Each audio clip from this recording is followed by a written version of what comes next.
Hi, this is Cheryl Hazard. I found an article by Peter Hess. Sherry Hess was my caseworker for Child Protective Services of Sunbury. Child Protective Services, I did not have a high opinion of them. And I still don't. But they said this was by spectrumnews.org.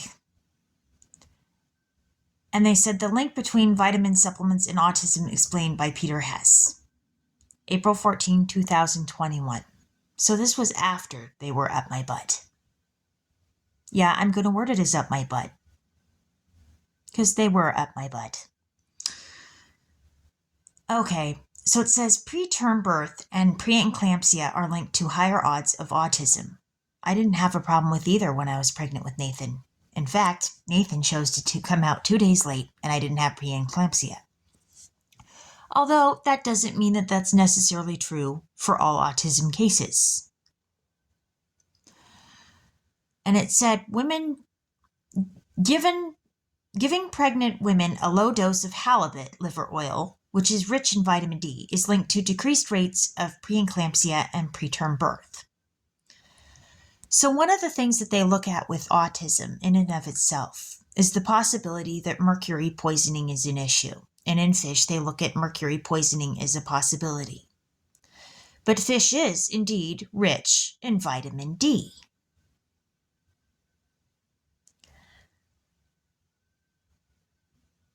And vitamin D levels, they said, are low in autistic kids and in people on the spectrum. And somebody posed the issue that the author is blaming the autism on the parent. So now, this is another thing that we look at with people with autism, is the ability to get rid of mercury is usually less. And glutathione, they said, is usually low. So there's the question of balancing the need for the vitamin D, say with fish oil, with the need to prevent the body from being poisoned from mercury. And that's where glutathione would come in. And I don't know whether taking glutathione is safe during pregnancy or not.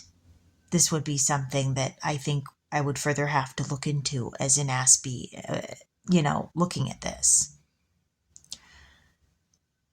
But nobody told me when I was pregnant that I even, my son's biological father, when I was late into the pregnancy, theorized that I might have Asperger's. But he didn't tell me that vitamin D deficiency plays a role in that, or that it could be genetic, or that the baby that I was pregnant with him could possibly have autism. He didn't warn me. I didn't get warned.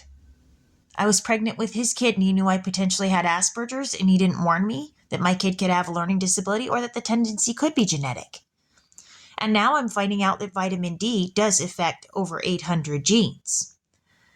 So the vitamin D itself could be modulating the genes, and in particular, the autism genes. So vitamin D, it could be very well. But this is something that, Sherry Hess didn't tell me. Sherry Hess, my caseworker who worked for Child Protective Services, didn't tell me this, and they were using my autism, me being on the spectrum, against me. So, you know what? If you've got evidence to point at this, and the Hess family had that, shame on you. Shame on you.